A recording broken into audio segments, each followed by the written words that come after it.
Que a graça e a paz de Cristo Jesus permaneça com todos aqui nessa noite. Eu convido vocês a abrirem a palavra de Deus no Novo Testamento, no livro de Atos, no capítulo 15. E eu convido vocês a acompanhar a leitura que eu farei do versículo 36 até o versículo 10 do capítulo 16. Atos 15, a partir do versículo 36. Se você está com uma de nossas Bíblias, página 1216 do Novo Testamento. Acompanhe a leitura da palavra de Deus. Atos 15, a partir do versículo 36. Alguns dias depois, Paulo disse a Barnabé: vamos voltar e visitar os irmãos em todas as cidades nas quais anunciamos a palavra do Senhor, para ver como estão. Barnabé queria levar também João, chamado Marcos, mas Paulo não achava justo levar aquele que tinha se afastado deles desde a Panfilha, não os acompanhando no trabalho. Houve tal desavença entre eles que vieram a separar-se. Então Barnabé, levando consigo Marcos, navegou para Chipre. Mas Paulo, tendo escolhido Silas, partiu, encomendado pelos irmãos à graça do Senhor, e passou pela Síria e Cilícia, fortalecendo as igrejas. Paulo chegou também a Derbe e a Listra. Havia ali um discípulo chamado Timóteo, filho de uma judia crente, mas de pai grego. Os irmãos em Listra e Icônio davam bom testemunho dele. Paulo queria que Timóteo fosse em sua companhia e por isso circuncidou-o por causa dos judeus daqueles lugares, pois todos sabiam que o pai dele era grego. Ao passar pelas cidades, entregavam os irmãos as decisões tomadas pelos apóstolos e presbíteros de Jerusalém para que as observassem. Assim, as igrejas eram fortalecidas na fé, dia a dia aumentavam em número. E percorreram a região frígio-gálata, tendo sido impedidos pelo Espírito Santo de pregar a palavra na província da Ásia. Chegando perto de Mísia, tentaram ir para Bitínia, mas o Espírito de Jesus não permitiu. E tendo contornado Mísia, foram a Troade. À noite, Paulo teve uma visão na qual um homem da Macedônia estava em pé e lhe rogava, dizendo: passe a Macedônia e ajude-nos. Assim que Paulo teve a visão, imediatamente procuramos partir para aquele destino, concluindo que Deus nos havia chamado para lhes anunciar o Evangelho. Senhor nosso Deus e nosso Pai, nós te agradecemos pela tua palavra que foi lida, Senhor. E nós sabemos que nela há vida e restauração para o nosso viver. Por favor, Senhor, que a tua palavra venha transformar o nosso coração, para que a cada dia nós nos sintamos mais motivados para trabalharmos na tua obra, Senhor. Ó Deus, nós intercedemos também por aqueles nossos irmãos que não podem estar aqui por motivo de doença, como Tiago. Também intercedemos em favor do Francisco, Senhor. O Senhor que conhece todas as coisas, o Senhor que é o dono da vida, o médico dos médicos. Nós cremos que o Senhor é poderoso para curar a vida destes teus filhos, Senhor. E nós clamamos que o Senhor manifeste da tua misericórdia sobre a vida deles, a fim de que eles possam experimentar no seu corpo a graça restauradora e curadora que somente o Senhor tem para dar. Fica conosco, é o que te pedimos no nome de Cristo Jesus. Amém. Amanhã você vai para o seu trabalho, ou vai para a escola. E eu pergunto para você, você está empolgado, você está motivado para chegar amanhã, acordar cedinho e ir para trabalhar? Não precisa me responder. Imagine a seguinte situação, você vai chegar amanhã no seu serviço, imagina como seria motivador você estar trabalhando com pessoas com as quais você tem um bom relacionamento. Imagina lá, chega de manhã, o seu chefe já vem com uma boa notícia, vem apresentando para você algumas coisas que podem facilitar e ajudar a realização do seu trabalho. Seria muito motivador, não é? Você está em um ambiente onde você não teria nenhum desentendimento. Pensa ainda só nesse ambiente, você trabalhar com pessoas competentes na realização do seu trabalho. Pensa só, você não precisar fazer o trabalho de outra pessoa que deixou de fazer por um problema de incompetência. Pense ali que naquele local todas as pessoas são competentes e estão cumprindo muito bem com aquilo que foi colocado para elas. Seria motivador, né? Agora pense ainda, no seu trabalho, você deve ter planos, você deve ter projetos. E imagina só, nesse trabalho, os seus planos e os seus projetos forem todos aprovados.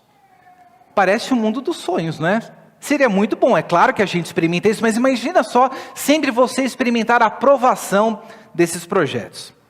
Agora, saia do ambiente do trabalho e venha para a igreja. Eu quero perguntar para você, você está motivado para trabalhar na obra de Deus? Você está empolgado para trabalhar na obra de Deus? E eu pergunto, você vê a obra de Deus como um ambiente como esse que eu acabei de retratar aqui? Eu creio que não. Eu pergunto para você, você já teve alguma desavença com alguém na igreja?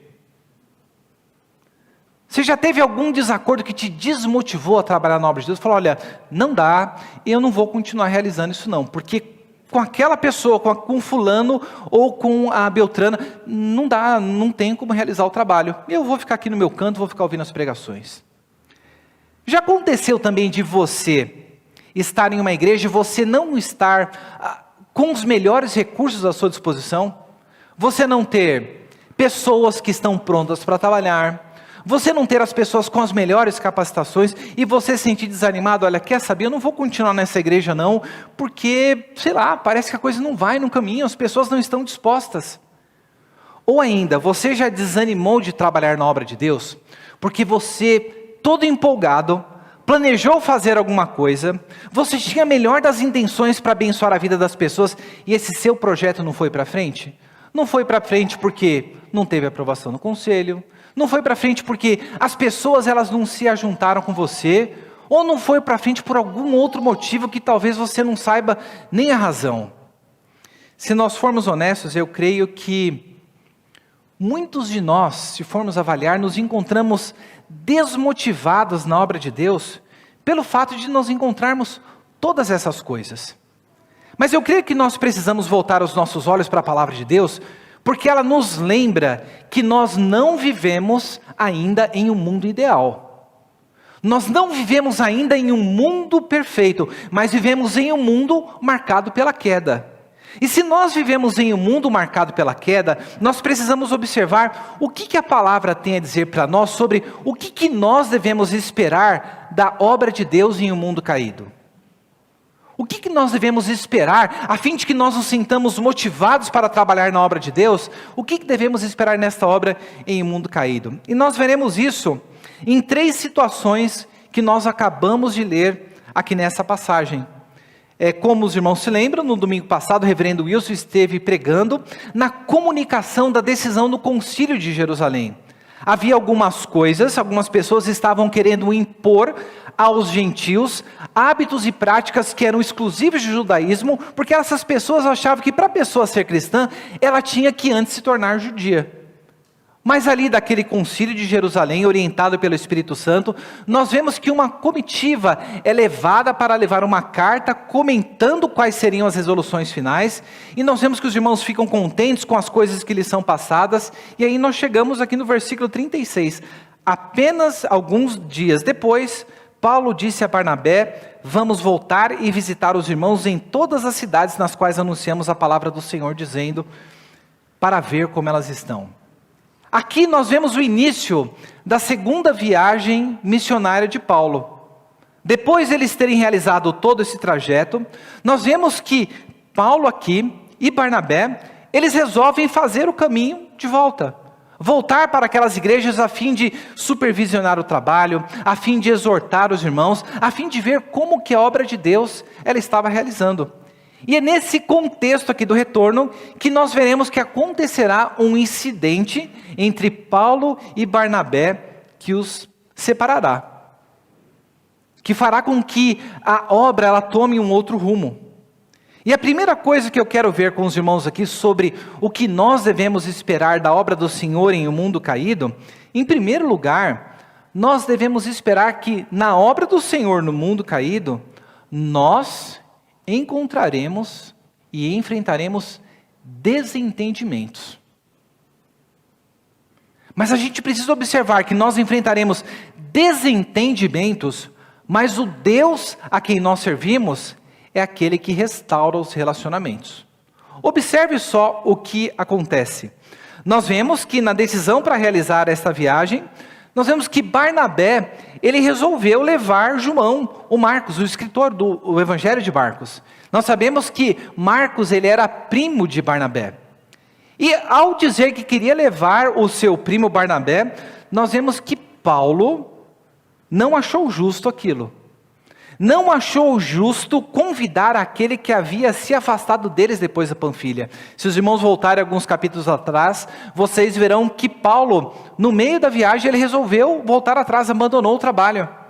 E diante disso aqui, Barnabé, querendo como que, eu creio que ficar do lado do seu parente, incentivar o garoto, lembrando que Barnabé é o filho da consolação, filho da exortação, resolve livrá-lo ali, mas Paulo, de certa maneira até irredutível, coloca, não achava justo levar aqueles que se havia se afastado deles.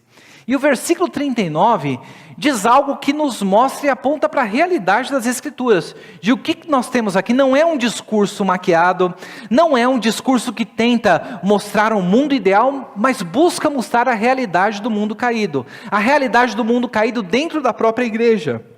Porque lemos, houve tal desavença entre eles que vieram a separar-se. Você consegue parar e imaginar isso daí? Nós não estamos aqui observando a vida de dois jovens, de duas pessoas imaturas, mas nós estamos vendo pessoas experimentadas na obra de Deus, pessoas que passaram por perseguição, pessoas maduras, pessoas com experiência profunda com o nosso Senhor, e nós vemos que entre eles houve uma desavença tal que eles vieram a separar. Talvez aqui, se nós olhássemos unicamente com os nossos olhos carnais, nós diríamos que pronto, agora acabou. Essas duas pessoas que faziam com uma espécie de um time dos sonhos para o trabalho de missões, resolveram se separar por conta dessa desavença, mas a palavra de Deus, ela nos mostra que os nossos desentendimentos, eles não têm poder para suplantar a providência de Deus.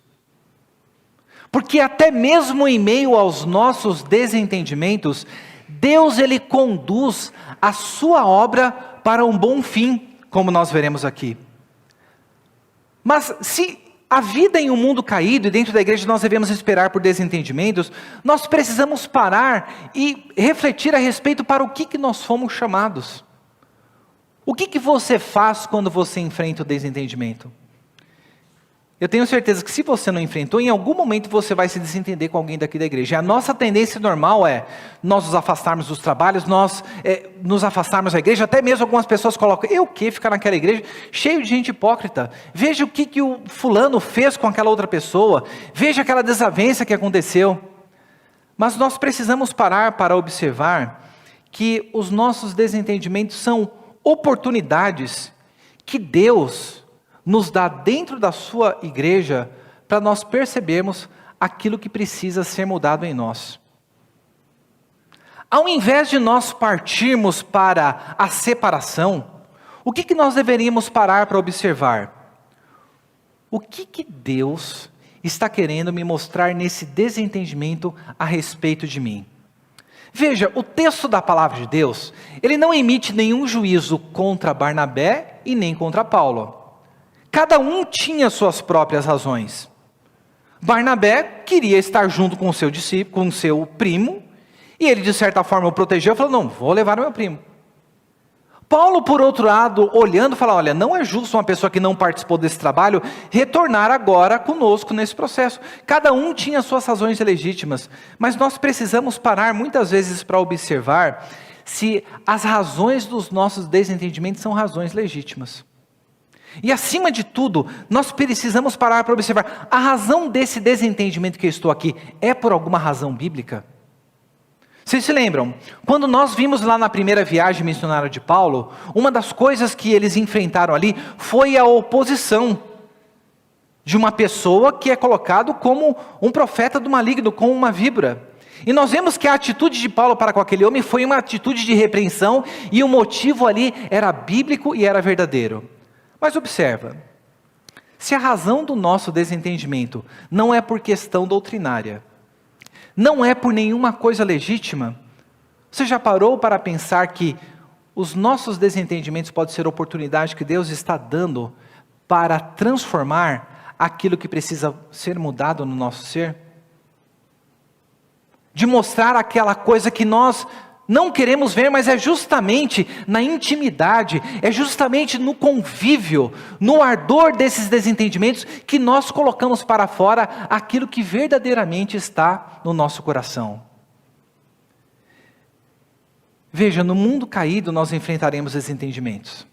E a primeira coisa que nós temos de parar para refletir aqui é o que nós temos feito com os desentendimentos dos nossos relacionamentos. Alguém pode parar e olhar para esse texto e falar, olha, não era nenhuma razão doutrinária legítima ali, e Paulo separado, quer saber, está difícil meu relacionamento com a minha esposa, eu vou me separar dela. Não é nada disso. Nós fomos chamados para preservar o vínculo da unidade. Se nós não conseguimos amar o nosso irmão que nós vemos, como nós podemos dizer que nós amamos a Deus, aquele que não vemos? Jesus Cristo, quando orou pelos seus discípulos, Ele orou para que eles vivessem em unidade, para que o mundo, ao olhar para os discípulos, crescem que Jesus Cristo foi enviado de Deus. O texto nos diz aqui que não houve reconciliação nesse momento.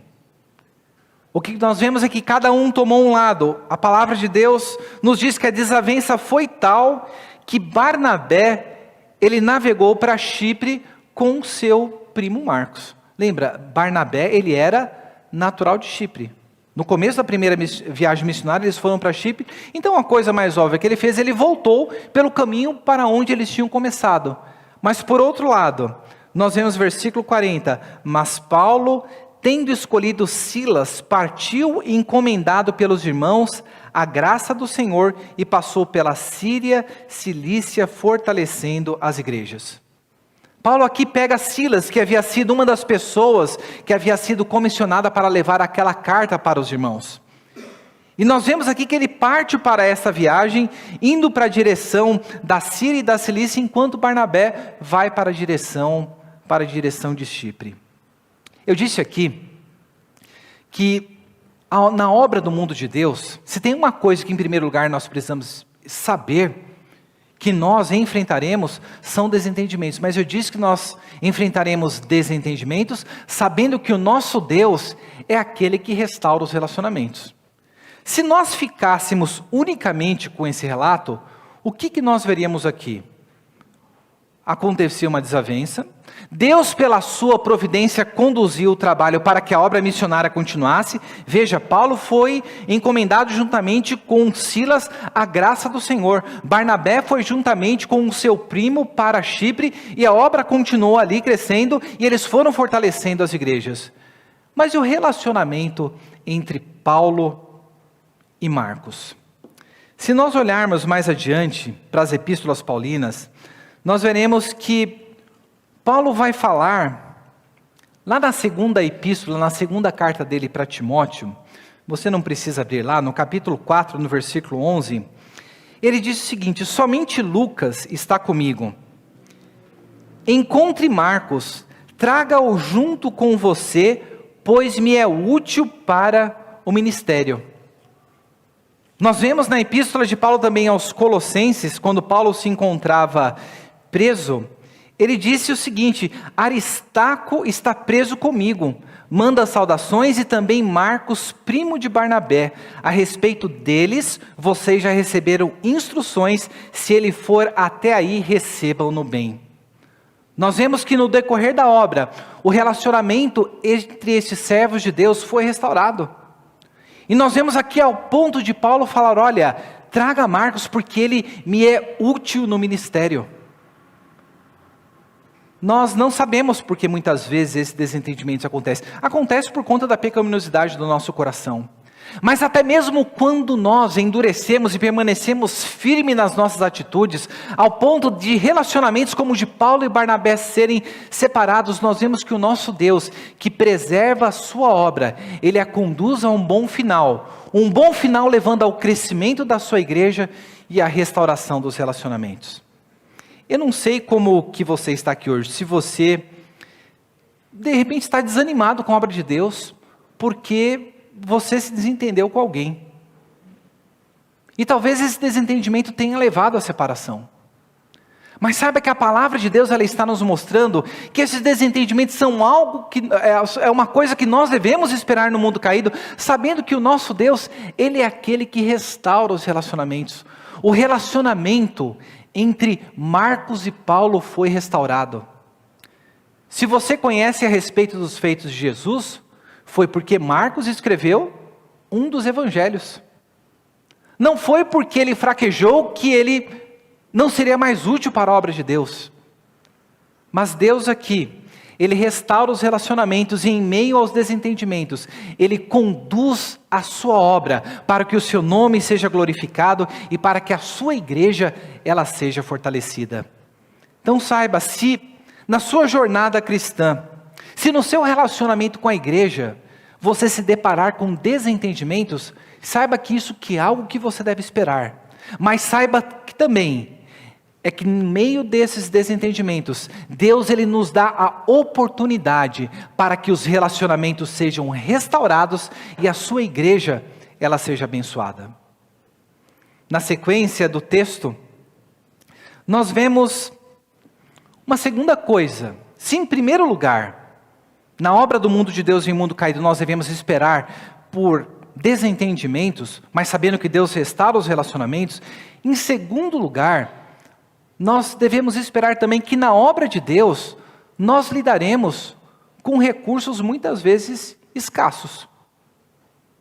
Mas Deus, Ele providencia para nós os melhores recursos que Ele considera para a sua obra. Observe no versículo 1, Paulo chegou também a Derbe e Listra. Se os irmãos se lembram bem, o que aconteceu com Paulo e Listra? Ele foi apedrejado, dado como morto e levado para fora da cidade. Veja, se você tivesse ido fazer a obra missionária em um local, lembra, as pessoas queriam prestar um culto a eles achando que Paulo e Barnabé eram divindades que estavam ali presentes, eles repreendem aquelas pessoas, são apedrejados pela influência da liderança judaica que estava perseguindo eles e dados como mortos. Você voltaria para essa região?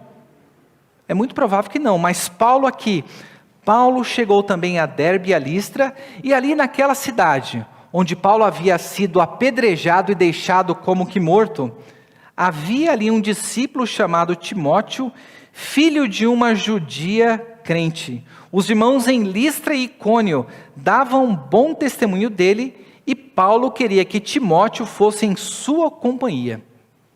Observe só, aqueles dois servos de Deus, eles se separaram. Paulo parte junto com Silas para a realização desse trabalho. E nós vemos que, em meio a este trabalho, Deus levanta um recurso grandioso para Paulo. Deus levanta aqui a figura de Timóteo, que Paulo mais adiante vai se referir a ele como filho, e Deus nos mostra aqui que este Deus a quem nós servimos, Ele é aquele Deus que Ele provê para nós os recursos. E o primeiro recurso que nós vemos aqui, Ele produz as pessoas certas para trabalhar na sua obra. O que é dito a respeito de Timóteo? Fala que ele era filho, nós vemos na epístola de Paulo a Timóteo, e que a sua avó Lóide e a sua mãe Eunice, a sua mãe ela era judia, o pai dele não era convertido, era um gentil. E nós vemos que Paulo fala que sabe que, olha, desde criança ele havia sido ensinado nas sagradas letras, e Paulo reconhecia que a mesma fé que primeiramente havia habitado em sua mãe e a sua avó, habitava também em Paulo. E o texto é dito, o testemunho dos irmãos de Listra e Icônio, eles davam bom testemunho dele. Eu disse aqui que a segunda coisa que nós devemos esperar na obra de Deus, é que nem sempre os recursos serão os recursos que nós esperamos. Às vezes os recursos serão escassos mesmo. Mas Deus, ele levanta aquilo que Deus mesmo entende que é o melhor para a sua obra. Quando os irmãos leem as demais epístolas de Paulo, nós vemos que Paulo, ele escreveu para Timóteo, porque Timóteo, diferente de Barnabé, ele era jovem. Timóteo era inexperiente. Timóteo, ele estava desanimado a um ponto que Paulo chegaram a falar para ele, olha, Deus, ele não nos deu o espírito de covardia. Então, olha, não se envergonhe da mensagem do evangelho e não se envergonhe também, Timóteo, deste prisioneiro. Mas nós vemos aqui que as pessoas daquele local davam bom testemunho de Deus. Deus, ele é aquele que, em meio à condição de recursos escassos, ele levanta os seus filhos para a sua obra. E nós precisamos parar a observar se nós temos respondido a este levantar de Deus, quando Deus mesmo nos levanta para trabalhar na sua obra. Porque Paulo aqui, ele ficou interessado em levar Timóteo para a viagem, e nós vemos que Paulo percebeu que haveria um problema. O texto nos diz que o pai de Timóteo era gentil, não era judeu. E Paulo já havia sido apedrejado quase até a morte por conta dos judeus que estavam perseguindo a ele. E nós vemos que Paulo faz uma coisa que talvez você pare aqui, observe e fale, mas que contradição é isso que foi feito aqui com o que acabou acontecendo no concílio de Jerusalém? Observe que o texto diz na seguinte, versículo 3, Paulo queria que Timóteo fosse em sua companhia. E por isso circuncidou por causa dos judeus daqueles lugares, pois todos sabiam que o pai dele era grego. Será que Paulo foi contraditório aqui? Paulo compreendia muito bem que a circuncisão era algo que era completamente secundário na realização da obra de Deus. E tendo em vista que ele tinha de passar por aquelas regiões, onde havia diversas pessoas que estavam presas ainda ao judaísmo, ele vem e chega até Timóteo e faz a circuncisão em Timóteo. Veja, Timóteo poderia chegar e recusar com todo direito. Falar, olha, vocês acabaram de trazer aqui a informação sobre o concílio de Jerusalém, que nós não precisamos nos circuncidar, e você está me pedindo para fazer isso agora? Não, se for para fazer isso, eu não vou junto com você não. Mas a atitude de Timóteo, sabendo que Deus é aquele que levanta pessoas certas, nós vemos que a atitude dele foi uma atitude de submissão, circuncidou por causa dos judeus daquele lugar. A palavra de Deus nos mostra aqui, é que em questões secundárias de fé, nós não devemos fazer questão. Veja, eu antes de vir para aqui a igreja de Jundiaí, eu trabalhava lá na região do Imbu, né, servindo como pastor auxiliar e morando aqui em Jundiaí. E diversas vezes eu fazia caminhada, eu não vou me lembrar o nome da rua agora, mas é uma rua bem vazia, diversas pessoas fazem caminhada, e eu lembro na época da pandemia, de diversas vezes eu estava fazendo caminhada por lá, ou correndo, sem camiseta. Imagina só, se você encontrasse comigo desse jeito. Falar, o quê? Mas o pastor estava de shorts, estava correndo pelado no meio da rua.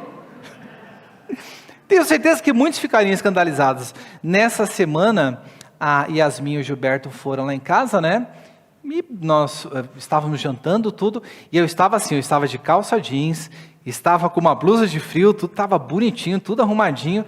E ela falou, olha, às vezes até assim, a gente tem tanto respeito pela figura pastoral, que eu estranho quando olho para o pastor e não vejo o pastor de terno, de gravata, tudo, né? Eu falei, ufa, ainda bem que eu estava bem arrumado, né? Não estava relaxado.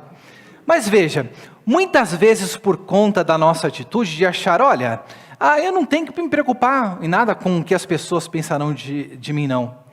Nós acabamos perdendo a oportunidade de alcançar outras pessoas para o Evangelho. Às vezes nós estamos fazendo algo que não é pecaminoso em si, mas que leva à rejeição de outras pessoas. E nós vemos que o que Paulo fez aqui, ele não precisava circuncidar Timóteo, mas o Espírito Santo de Deus, o Deus sabedoria, e essa estratégia para nesse momento fazer-se de tudo para com todos, circuncidando Timóteo, sabendo que aquilo era uma questão secundária, que aquilo não deixaria Timóteo mais santo, coisa nenhuma, mas para que o trabalho dele fosse realizado sem impedimento. Deus, Ele é aquele que levanta pessoas. Deus, Ele é aquele que nos dá estratégia para que nós não fiquemos patinando em questões secundárias. Mas nós vemos também que Deus, Ele é aquele que Ele capacita estes servos dEle, esses recursos, a edificarem a sua igreja.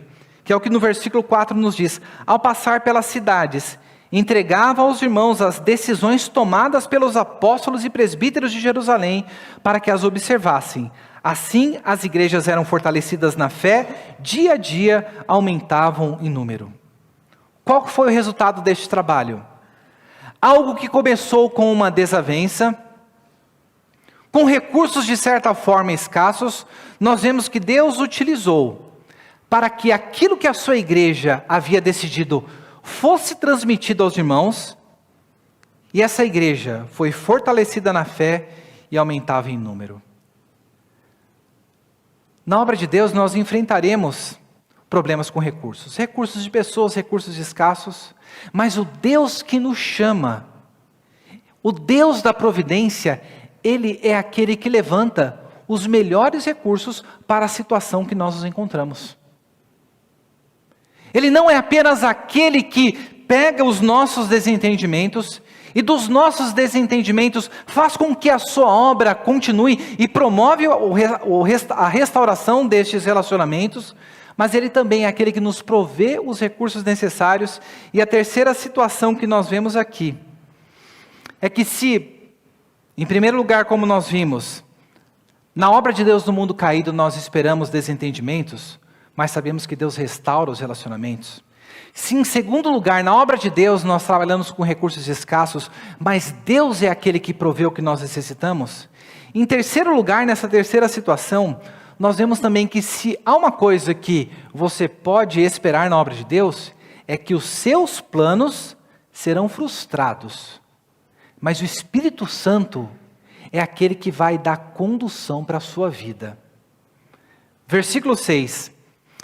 A viagem continua e o texto diz que percorreram a região frígio-gálata, tendo sido impedidos pelo Espírito Santo de pregar a palavra na província da Ásia. Chegando perto de Mísia, tentaram ir para Bitínia, mas o Espírito de Jesus não o permitiu. Paulo e Silas partiram para essa viagem e nós vemos que aqui eles planejaram pregar a palavra de Deus na Ásia. Pensa só. São missionários, foram encomendados pela igreja. O que Deus deseja? Que a palavra de Deus seja pregada. Eles fizeram planos para ir para esse local. Saíram para lá, mas o que aconteceu? Esse plano foi frustrado, de certa forma, pela ação do Espírito. O Espírito Santo os impediu de pregar a palavra de Deus na província da Ásia. Nós não sabemos qual que foi a razão para esse impedimento. Mas o texto da palavra de Deus está dizendo que naquele momento não era para aquele local que Paulo e Silas deveriam ir.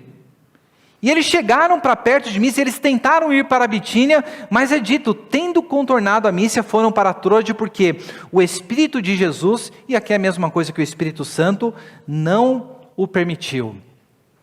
Veja só, pensa só naquela vez que você planejou fazer alguma coisa, e aquilo não deu certo. Você pode ter pensado que você era um azarado, que as coisas não dão certo para você. Ou você pode ter pensado, eu trabalho só no time perdedor mesmo, não estou ali com outro time ganhador que as coisas só progridem. Mas você já parou para pensar que muitos dos projetos que nós nos colocamos para fazer, projetos que são legítimos diante de Deus, eles não vão para frente porque não é da vontade do Senhor? Às vezes a gente quer insistir e fala, mas meu Deus, quantas almas ali havia na província da Ásia? Quantas almas, quantas pessoas em Bitínia estavam ali prontas para ouvir o Evangelho? Nós precisamos ir para lá. E o Espírito Santo, por 2 vezes nós vemos aqui, os impede de ir. Sabe por que isso acontece? Porque Deus, o Deus que conduz a sua obra, Ele está nos mostrando que a obra dele vai para frente não é por conta dos planos que nós fazemos. mas é pela orientação que o Espírito Santo, ele nos dá. E nem sempre ele vai nos dar uma orientação clara dizendo, isso não deu certo por causa disso, disso, daquilo outro. Não foi isso que aconteceu aqui. Porque na sequência do texto nós vemos que, tendo contornado a Mísia, o que eles foram? Eles foram para uma cidade portuária, eles foram para Troade. Então, pense, algum tempo passou até eles chegarem a Troade.